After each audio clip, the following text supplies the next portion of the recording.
70 years ago, 500 young Scots risked their lives by volunteering to fight in another country's war. This remarkable group of men threw themselves headfirst into the bloody struggle against fascism. A third never returned. They were the Scots who fought Franco.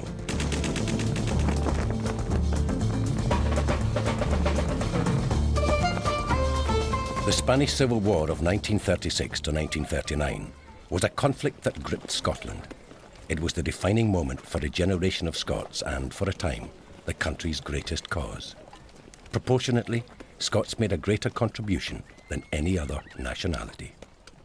Now, through a series of interviews gathered over a decade and never before seen, their story can be told. It is a tale of hope, humour, fear, and horror. The words of the immortal bard come into my mind. Man's inhumanity to man makes countless thousands mourn. And I decided at that time, at least I should try and make an effort of some kind to help the peoples of Spain. I'm quite pleased I went. I mean, I thought it was something that should have been done, you know. If I leave this earth tomorrow, I leave with the sense of knowing that I've done something on behalf of my class, on behalf of my kind. I believe in violence. I mean, if you don't believe in violence, you don't go to war. And one day, when I came home from school, my mother says to me, "George, Dad won't be coming home."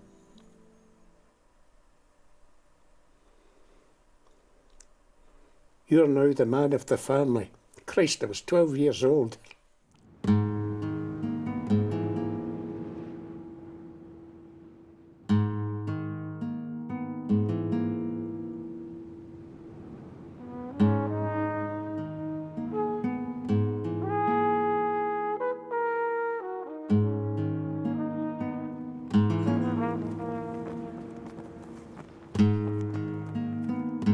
The 2008 death of the last Scot to have fought in Spain, Steve Fullerton, has served as a catalyst for interest in this extraordinary episode.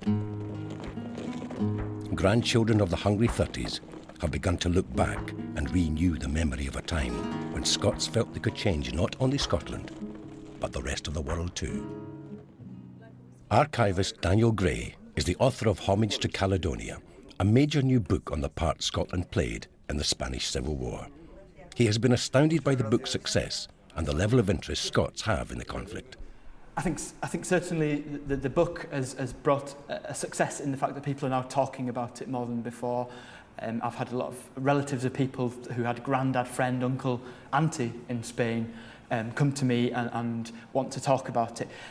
When I've gone around doing talks, the attendances have been massive. And I feel that slowly but surely, with the work of other people, and the book's played a small part in it, Scotland's beginning to finally recognise this incredibly large role that its people played in this far, far away war. Viva la quinta brigada, rumba la rumba la rumba la. Viva la... Writer Chris Dolan has long been fascinated by the Spanish Civil War. Que nos cubrirá de glorias. I think there's something absolutely crucial. That whole, the obvious coming together, or the battle between 4 or 5, not just 2, but 4 or 5 big philosophies in life, between democracy, communism, anarchism, and all kind of areas in between. So I think there's something happening in Spain which really is going to dictate the next century to us. The war in Spain began when General Francisco Franco led a military rebellion against the Republican government in July 1936. Franco's fascist side was supported by an alliance of military leaders, monarchists, conservatives, and most of the Catholic Church. They received crucial military assistance from Hitler's Germany and Mussolini's Italy. Ranged against them was a Republican government coalition of socialists, communists, and anarchists. In addition, the Republicans received arms from Stalin's Soviet Union and were boosted by the 35,000 foreign nationals who flocked into Spain to form the International Brigades, a volunteer army. 549 of those volunteers came from Scotland. Not only was their decision to go to Spain brave, it was also illegal. At the start of the war, the British government signed up to a non-intervention agreement, outlawing participation in Spain's war and banning the sale of arms to the country. the Scotland those men left behind was far removed from the Scotland of today. It was a time of regular strike action, incendiary street preachers, and a belief in great causes. Scotland stood out in Europe as both one of its poorest countries and one of its most radical. Scotland is where the Labour Party is born. You know, the International Labour Party, I mean, a lot of those great movements, including strands of anarchism, of communism, of socialism, had real roots in Scotland and all over Scotland, in Fife and in the north and in Glasgow. So I kind of think that Scotland, in a sense, was already politically, psychologically set up. Then along comes the Great Depression, the rise of fascism in Germany, and I think the Scottish working class really just take that on and realise there's a war here that has to be fought. And if it has to be fought in foreign soil, then so be it. Although interestingly, it's not just working class industrial men and women that go. Farmers go, middle class people go, upper class people go. So again, I think that tells you something about the state of Scotland politically and psychologically in the 1930s. I mean, the Spanish Civil War is fascinating, but so was Scotland in the 1930s, an extraordinary place. The example of the Spanish Civil War was no different. A quarter of British participants in Spain left from Scotland at a time when the country made up just 9% of the UK population. The Scots who fought Franco were often veterans of political actions here. They saw Spain as an extension of homegrown campaigns. Here in Aberdeen, basic industries it was the shipbuilding industry, the farming community and the fishing industry. Those are the three things that we depend on. And this had been slowly eroded away. The effect, of course, was mass unemployment taking place, even within Aberdeen. It happened in every city up and down the country for different reasons. And the question of no work, poor homes, even the money they got from the brew at that particular time was so little it hardly kept the body and soul together, as it were. And all these pressures that started building up in the people. But the two big things that happened was the general strike of 1926 and the Spanish Civil War. These were the two big items that actually happened within the labour movement.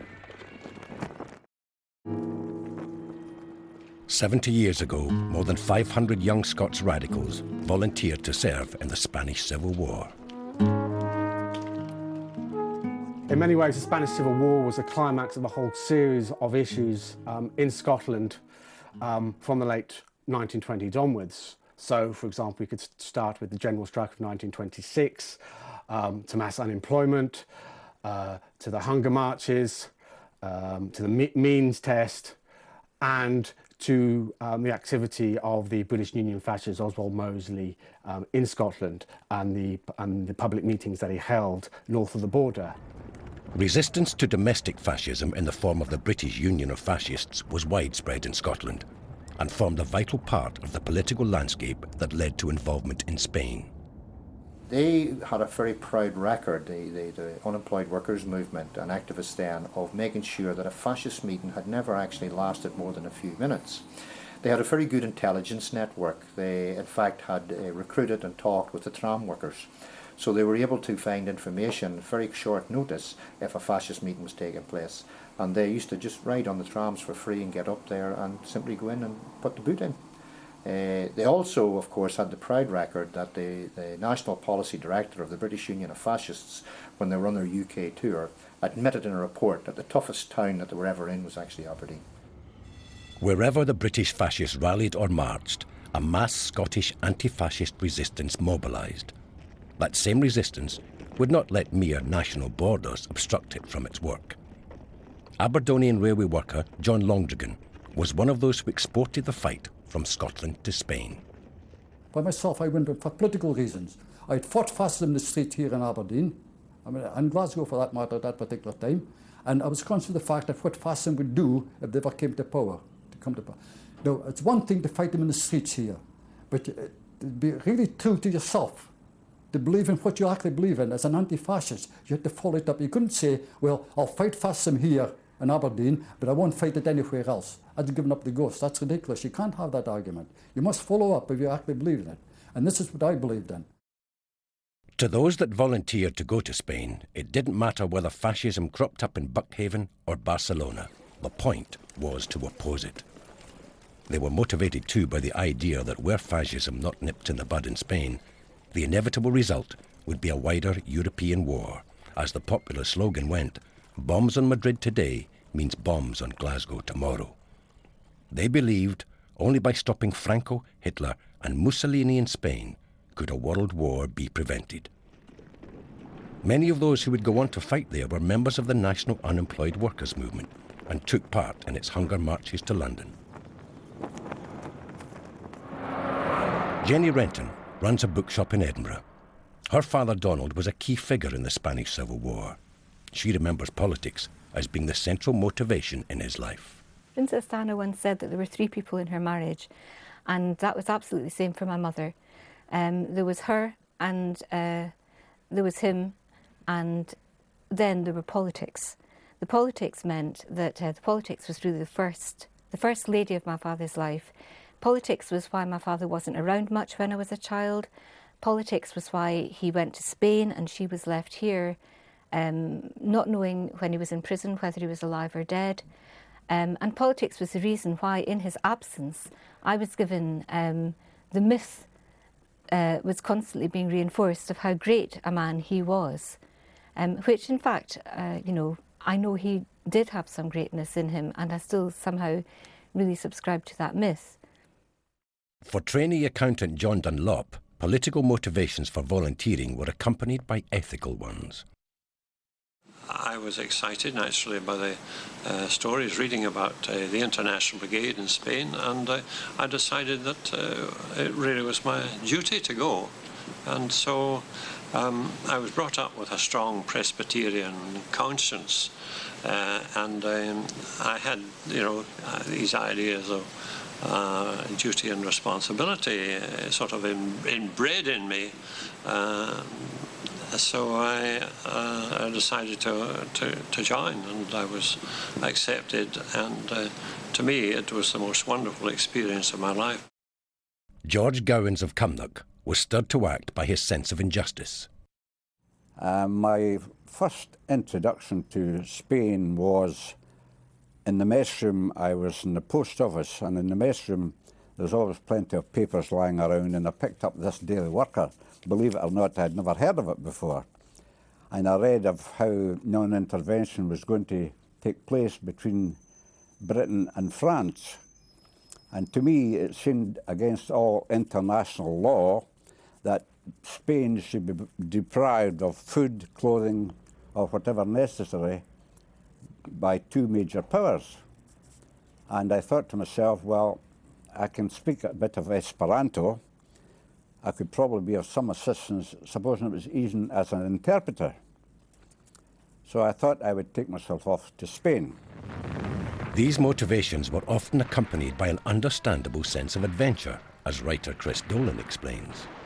Because as well as all the politics, as well as and the influence of the Communist Party in particular in Scotland in the 1930s, what an adventure. You know, if I were an unemployed young working man in Scotland in 1936, what an opportunity to go to Spain and to fight against the greatest evil of all, but to have this, you know, camaraderie of going on a bus, going to London, seeing Paris, travelling with your mates to Spain, drinking Spanish wine, meeting Spanish senoritas. I mean, there must have been all of that, and good on them. Why shouldn't there be? Why shouldn't there be that sense of adventure? But it was undoubtedly coupled entirely with a real sense of political purpose. Whatever their motivations for taking the radical step of going to Spain, Scottish volunteers faced a perilous journey to get there. John Dunlop ran into obstacles from the outset. We decided we were going to go off on the 30th of May get the 5 o'clock train from Glasgow to London. And so I told this old chap, you know, I've been friendly with in the office, I said, I told him actually on the afternoon, I said, well, cheerio, WB. He said, you might not be seeing me again. I said, because I'm going off to Spain to join the International Brigade. And he said, are you sure? And he was a bit worried, very worried about it. So, and I pushed off early from the office, you see, and to get ready to go. And he was so worried, and he phoned up my Uncle Norman, and Norman phoned up my father in Edinburgh, and the deputation went to try and head me off at the station, but unfortunately they went an hour too late. They went to the train after I'd gone. So I never saw the deputation. Didn't know there was the reaction till after I got to Spain.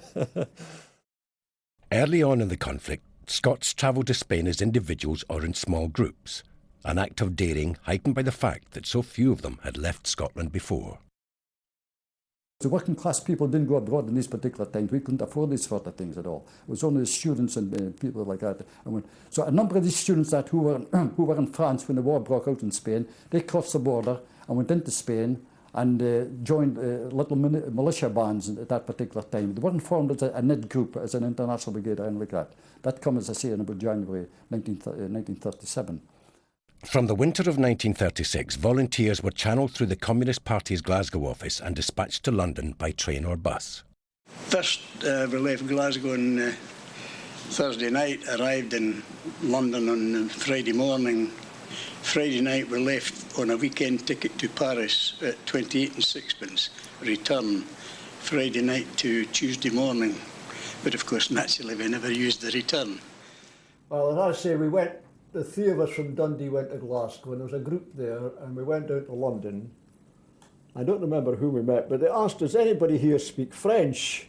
Nobody. I said, well, I had it at school. I said, you'll do. And I was handed a packet of 10 cigarettes. Now, give this to somebody over when you go to Paris. So we got a weekend ticket. It was the longest weekend of my life. But we got this weekend ticket to go to Paris, and when we were aboard the ship, it was a French ship, and it came over the tannoy that all those without passports report to the purser's office. So I got these two Dundee lads, and I says, come on, we'll go up right away. So we went in, and this lad, he says, you going to Paris? I said, yes. He says, why? I said, well, we just finished our exams. I was carrying on, I was a student and such like. I could have passed for one at that time. Mike Arnott succeeded Tom Clark as Secretary of the Dundee Trades Council and recalls how his friend's journey into France was marred by an untimely nicotine craving. He was given a packet of cigarettes to pass to his contact in Paris when he arrived, and he smoked one of the cigarettes on the ferry. And when he got to Paris, he was absolutely traumatised to find out that the cigarette he smoked out of the packet was the one with the secret message on for his contact. The weekend was called a dirty weekend because it was a weekend for people who had money that to go to Paris. They went to Paris on a Saturday and they come back again on the Monday. This was the weekend. It was always called a dirty weekend for obvious reasons. And so we went across on the same basis, but only it wasn't a dirty weekend, not that sort of dirty weekend anyhow. And we arrived in France and we got up to Paris. And when we arrived in Paris, I was in charge of a group of about 8 people when we arrived there. And we got lost. We were taken by bus from Paris to this, I think it's Crete or Certi, a name something like that in France, to a small holding. And there we were given a good plate of broth and a pair of sandals made of rope sandals. Very, very good indeed. They were non-skiddable. You could climb without any trouble with them on. And we were told to keep very, very quiet. And then when it got dark at night, we set off over the Pyrenees. From the farm, we went on a bus to the foothills of the Pyrenees. And from there, it was slog over the Pyrenees and hope for the best, and that was it. Every time we'd come to the top of a hill or part of a mountain, and we're saying we're about there was always another one in front of us all the time, you know. And it was the most depressing sort of thing to see another one in front of you. But about 6 o'clock in the morning, I always remember it, the sun was coming up behind us there, and we basically reached the top of the hill, and we're looking down into a valley, and the sun was shining straight down. There was a white farmhouse, and that's for Spain, you know. And the tremendous relief, you know, little things like that stay in your mind, just little incidents that stay in your mind there.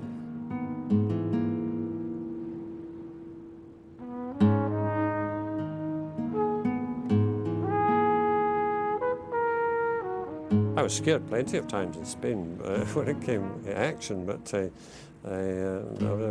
were in very much what they call a high nowadays. So, in fact, I was one of the, as soon as we could see the top of the pass, the road, there was a race to get there, and I was about third. The top was over the top, and and it went down a steep incline on the other side, and we got down into it was like a little chapel that was on the hillside there, where they had big 10-gallon drums of coffee ready for us, and fresh bread. And while we were there, the Germans started singing the International, and everybody joined in their own language. And really, it was the most inspiring moment of my life to hear men from all over Europe, and some from America too among us, singing this song of the oppressed people of all nations. It was, I think, probably the most inspiring moment of my life.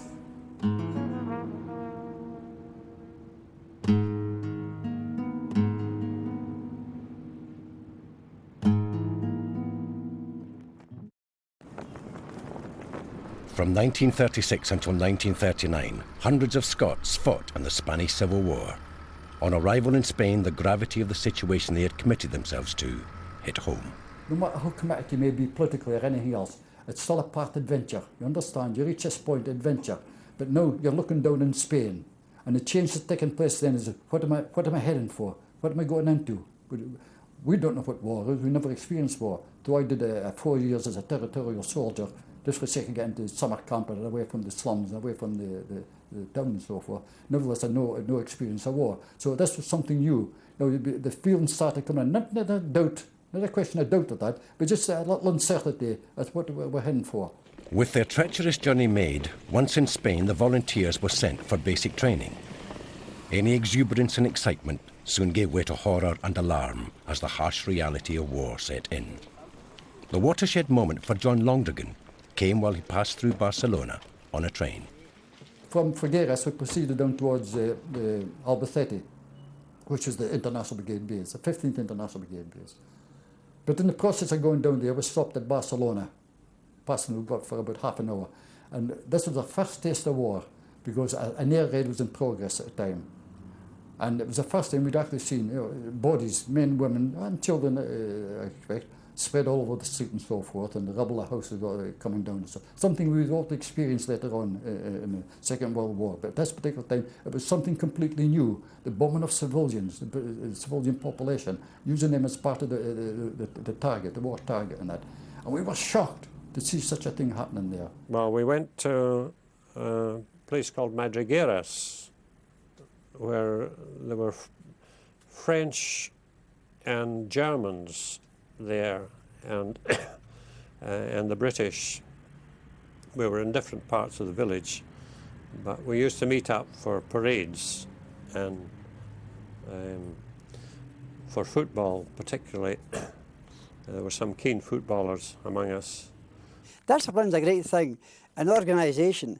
When we went there and the battalion was formed, well, it was a sort of ragtag. I'd been in the 58th Camaraderies, West Princess Street, so a wee bit of experience, but the rest had never handled a gun or handled a weapon, and it was just sort of like a crowd of corner boys and like, forming a team, and there was we hadn't time to do anything and get organised. It was a sort of just a crowd. It wasn't an organised football team, it was just like 11 men who had never played before and just all together. When we arrived in Figueres, this little major I was telling you about, the first thing he said to us was, whatever your political opinions are or anything, forget them. We don't want them here. Doesn't matter what you are, communist, Labour, doesn't matter, forget about it altogether. There's only one thing you have to be here, anti-fascist. You sign on as an anti-fascist soldier. This is what you do. And this is what we had to do. And you also give them the opportunity. Anybody who wants to change their mind now's the time to do it. There's always time to back out and go back out again if they want to. But this time they wouldn't have to climb the mountains, they could go through the border. But nobody went back, as far as I know of, nobody went back.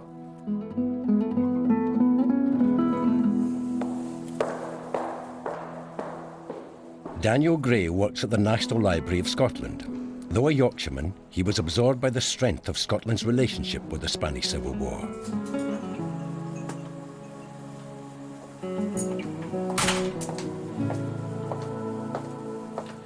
When I was a teenager, my favourite band was the Manic Street Preachers, and they had a song called If You Tolerate This, Your Children Will Be Next. And I thought, what a bizarre song title. I'll follow that up and see what that's about, and managed to find that was a poster from the Spanish Civil War, which wasn't really a conflict I had ever studied at school or anything.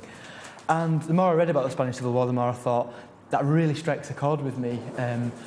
The passion, obviously, the compassion, I suppose, in me, it just struck something. So from that song, I went backwards and backwards towards the Spanish Civil War, and it basically became a bit of an obsession, I suppose. In the privileged position of working in this library, I was able to then go through the letters that we have from brigaders sent back. So to have these incredible resources from different brigaders sent back from the time just set my mind on fire, really. To really have history on my hands, and it really is that, to be able to hold this letter here, written from Spain, from a trench on Hill 481, which is a hill outside Ibro before the Battle of the Ebro. I mean, that's something just really incredible that a book just simply could never give me.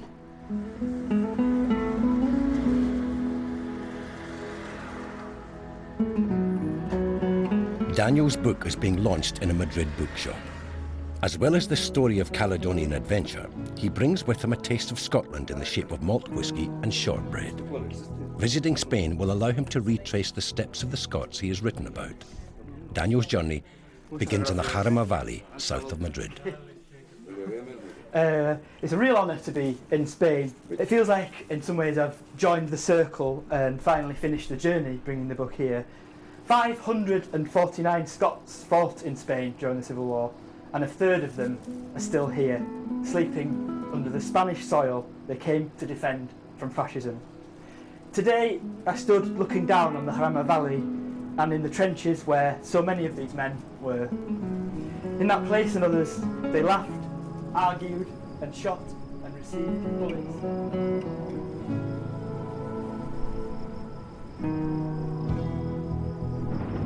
In February 1937, the newly formed British battalion of the International Brigades had arrived at Jarama and been given the task of stemming a fascist advance on the Spanish capital. Over 100 Scots were involved in wading through the winter mud to wage war. Today, all in the Jarama Valley is peaceful and thistles grow proudly among the poppies, nature wildly and yet appropriately marking the area where 35 Scots fell. Local guide Sevi Montero is helping Daniel understand the surroundings Scots fought in at Jarama. Along with friends, Sevi was responsible for constructing this simple but beautiful monument to those that perished on the suitably nicknamed Suicide Hill.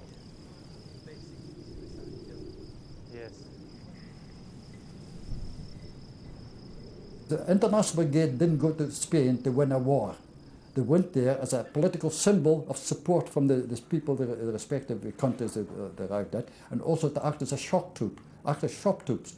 We were put into positions where we'd actually take the blunt of the battle temporarily, and then the rest of the Spanish army were coming behind now to try and stabilise things like that. That's the idea behind it. The Battle of Jarama was an almighty slog that set the fault lines for this most bloody of conflicts. There were so many mistakes made at that time, you know, the slaughter was terrific in Jarama. The ill-prepared and under-equipped British battalion was left dangerously exposed at Jarama. In the first week of fighting, their entire machine gun company was ambushed and captured by General Franco's Army of Africa, the Moors. Among them was Jimmy Maley, a Glaswegian volunteer who died in 2007 at the age of 99. Caught short, he took a toilet break in an olive grove. Somebody came up with, it was like stewed apples, and sort of that big shank of ham that you slice up all the time, you know. Chris and I does of that. But on the second day, everything was quiet, and we're there, and we heard not this time. We could hear the firing sort of over the side, at the back, and retreating all behind us still. And after eating all these apples, I needed to do what I needed to do, and I was out, went back to the olive groves. I realised that the leaves were falling down the top of me, and I could hear the bullets. And the big leaves were falling down the top of my head. Well, we couldn't go back. We couldn't go back. We just stuck there Well, we kept that middle bit clear. They might have been going down these sides of the distance, going back in, but that middle was blocked until they started to shell us in the third morning, and that was it. Hitler sent over his Panzer Division and his Junkers 52 and his fighters, and the troops were coming over the Morocco Straits, and the fighting was absolutely horrendous at Jarama. And I think that was the worst moment of my whole time in Spain. The men started to drop like 9 pins. Who firing a shot? Never saw the enemy. They were just dropping and running up. I would say that in the first 100 yards we run, there must have been about a fourth of the battalion dropped. Most of them had dropped and died. They were at my side, but you didn't know whether they were just falling down or you got any sleep with it. You didn't see a horrible death. Yes, it was just a natural. We had no time to bother about anybody dying or falling down. We had to get up there. I mean, any time for to stop and bother about somebody, even if it was their brother. It was hilly country. Something like the Sidlaws outside Dundee, maybe like the hills round about here. You're either going up a hill or down a hill. And there were all these vines, the worst thing in the bloody world. When you were running, you were always running up against a vine and knocking hell out your shins and so like that. But it come out, they're shouting for stretcher bearers, and this lad and I went across to number 1. And the first fella we picked up was a fella called Ralph Campo. He'd been secretary of the YCL in London, a big fellow, about 16 stone, wounded in the stomach. And we got him on the stretcher, and we're going down the hills. And how we got across this valley, I don't know, because it was being riddled, with the machine gun fire. And we eventually got him back, but he died, as a result of his wounds. I mean, I didn't go there. I believe in violence. I mean, if you don't believe in violence, you don't go to war.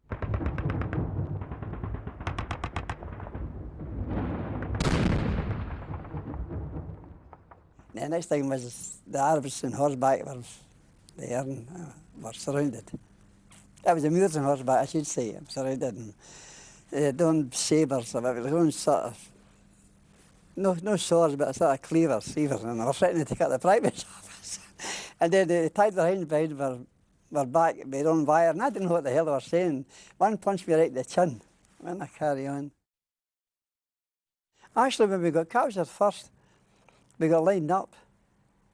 And 2 of the men who were with us, Sam Browns, Harold Fry and Dickinson. I don't know if they'd been in the regular army or not, but they pulled Dickinson out. He was first in the line, and 2 Moors walked up, put the rifles to his, and it was like a man's brain opened up, just like somebody doing that. His brain, just like opening up a shutter. And the next man, somebody shouted, "Don't shoot, they're British, they're English," and he stopped, and we all got shot. Dickinson was just unlucky, he was first. There were 27 of us, and we put 9 in a cell. And it's a small cell, and the toilet was in a corner, and we come in, it was the one big plate for the 9 of us, with the hands. This is how we ate. And there was a South African Jew with us in the 9, in our cell, and the Moors come in one time with revolvers, and I was saying Moro, that means Moor. I thought he was a Moor, he was dark. And no, Moro. But they used to lie down at night time. The 8 of us would be around them, our heads. There was a big burly chap with our heads on his, like a dog with puppies. And the worst thing was the toilet in the corner. I finished up using my braces to wipe myself. That's right, there was no toilet there, it was a toilet in the corner. And you can imagine the hands. And that plate there for a week. And the 9 of us in the big plate. Eating. And it's a problem that you can eat. No matter, see, we had to eat. And it's very amazing what you can do once you're in prison. The circumstances have all changed. Despite the loss and capture of so many men, the battalion fought on and eventually played a key part in holding back Franco's forces.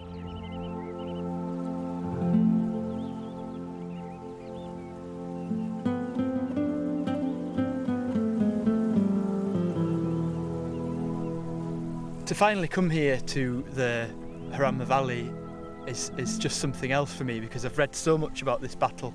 I've read so many letters possibly written from these trenches, but to see the lie of the land in the place where Alex McDade wrote his song about this place really is just a different experience, and brings it a lot more home to me than pieces of paper ever really can. It's very, very beautiful countryside, so I dare say the Scots would have felt at home here. But yeah, it's really something. Achieving a stalemate after debilitating and horrific early losses earned the Battle of Harama legendary status among Scottish volunteers. This was typified by the newly written anthem, penned by Brigadier Alex McDade of Postle Park, Glasgow. There's a valley in Spain called Harama. It's the place that we all know so well. It was there that we fought gave for our freedom. It's a place where our brave comrades fell. Now we've left that dark valley of sorrow, and its memories we'll never forget. So before we continue this reunion, let us stand to our glorious dead.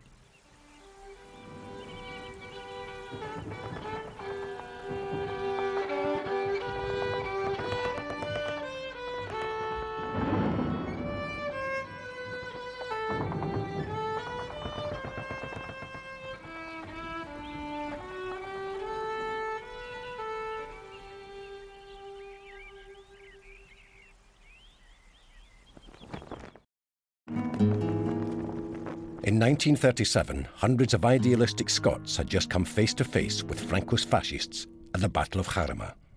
Emboldened by the outcome of the battle, the British battalion's leaders planned an offensive at Brunetti, to the west of Madrid. The first slogan up until July 1937 was "No pasarán," and this meant "they shall not pass." So it meant it was a defensive war that we were fighting on our part. They shall not pass. But in July, things changed. The slogan now became "Pasaremos," we shall pass. The reason being, of course, that certain amount of arms and things were coming into Spain, and the Republican government at that time thought they had sufficient supplies in arms and that for to be able to mount an offensive to try and relieve Madrid, which was under tremendous pressure. In the baking July heat, optimism soon turned to terror. The British were slaughtered. Of 331 men present on the first day of battle, 289 were killed, wounded or captured by the last. Scots suffered more than most. I think everybody would agree that Brunetti, we were all in fear of our life at that time. There was such a barrage put down. It was all open terrain. There was nowhere where you could take cover. And there was mortar fire, shell fire, tank fire, artillery, you name it, it was thrown at us.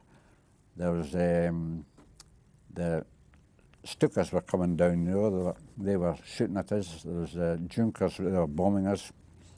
And I think that was the worst time. It was absolute terror. I was lying in a ditch and the bullets from the planes were up and down the side of the road. And you just expected any time you'd had your number was up. It was a terrifying experience, very terrifying.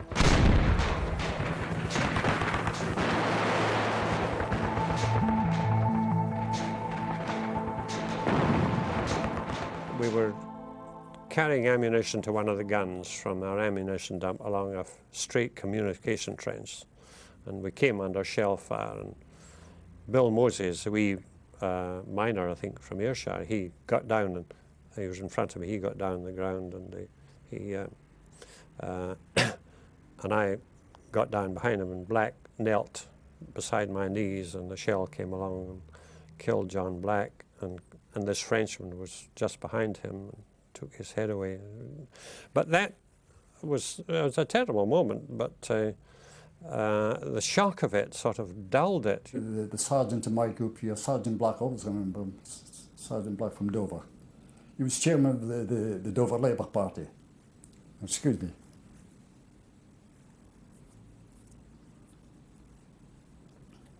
he was a great friend of mine, and he got killed at Brunetti. And the comradeship was based on this. Your life depended on the man next to you, your friend next to you, and so forth. Right? And it couldn't be anything else but total trust between one another. We went to Spain, and I was a communist. Sergeant Black, he was a member of the Labour Party. And somebody else can be a member of no political party or anything else the case may be. But the one thing we had in common, we were anti-fascists. We're there to do a particular job, irrespective of what our political beliefs may be. Since moving to a town near Brunetti, Ernesto Viñas has carried out painstaking research on the bloody battle which took part on his doorstep.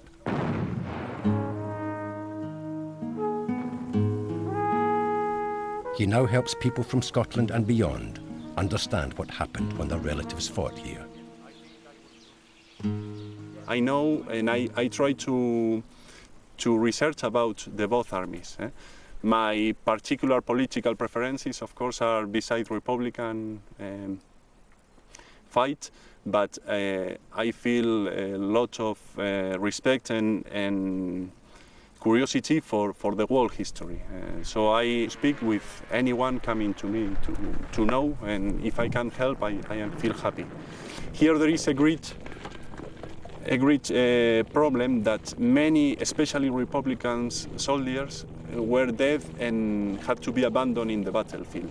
And when they finally retreat, many of the bodies remain lost there. There are something like maybe 5,000 or 6,000 people lost in the Republican Army. I think it's a speculation, because the land was finally in the Franco's army's hand, and they buried, or I don't know what they did with the bodies.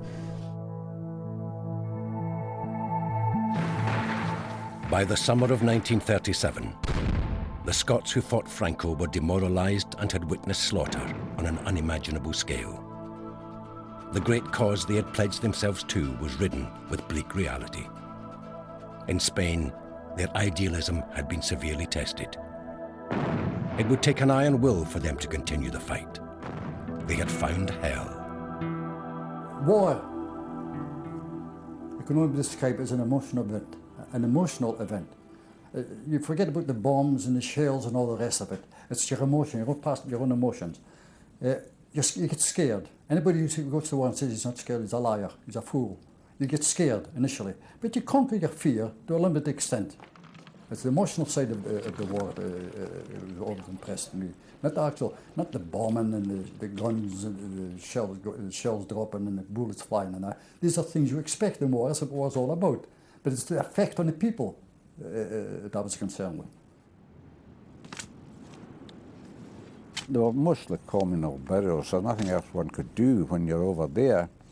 The dead were brought forward and they're placed out, and we dug the grave, of course, naturally, and I was among quite a few burial parties, and they buried them then, and we always sang "The Lord's My Shepherd." All the men that were there, and there's very few that don't know the words of "The Lord's My Shepherd," and we sang that at any of the burials that I was present at, and I think it was 6 I was present at burials of that kind, and buried in communal graves. I saw a young American bloke lying on a stretcher waiting for him for the ambulance to take him away, just round about the same position. And the poor bloke had been shot through from side to side by a burst of machine gun fire right through his chest and his stomach. And the bloke was just lying there writhing in agony, and my heart went out to the bloke. You know, I don't know who he was. I don't know whether he survived or not. I should think it'd be extremely unlikely. And I tried, you know, with all the power in my mind to try and give him some of my own strength. I mean, I was not a religious type, but I just felt that, you know, it's about the only thing I could do for the bloke, and I thought that was the most poignant thing, really.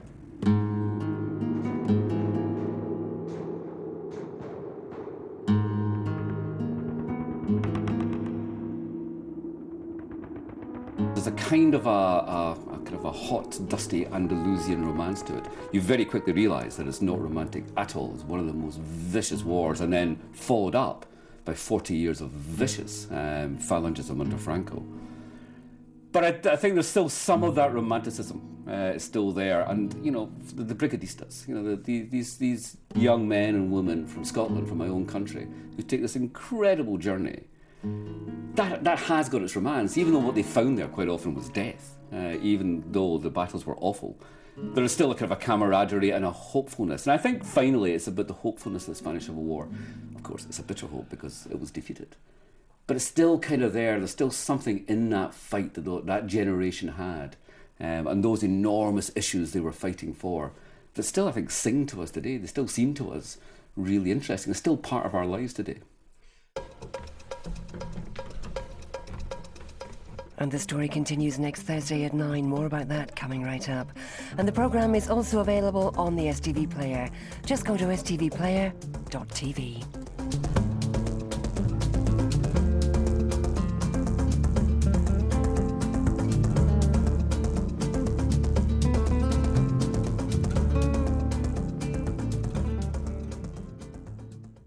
When fighting for a belief, the comradeship will always live in my memory. Camaraderie means so much. She died in her arms, and she put this round my neck, and she said it would probably keep me safe. An inspirational story. There were 3 of us. The centre chap shouted, "Oh, I've been hit, I've been hit." The other chap says, "Keep running." Even if I live to be 100, I'll always be glad I went to Spain. The Scots who fought Franco, next Thursday at 9.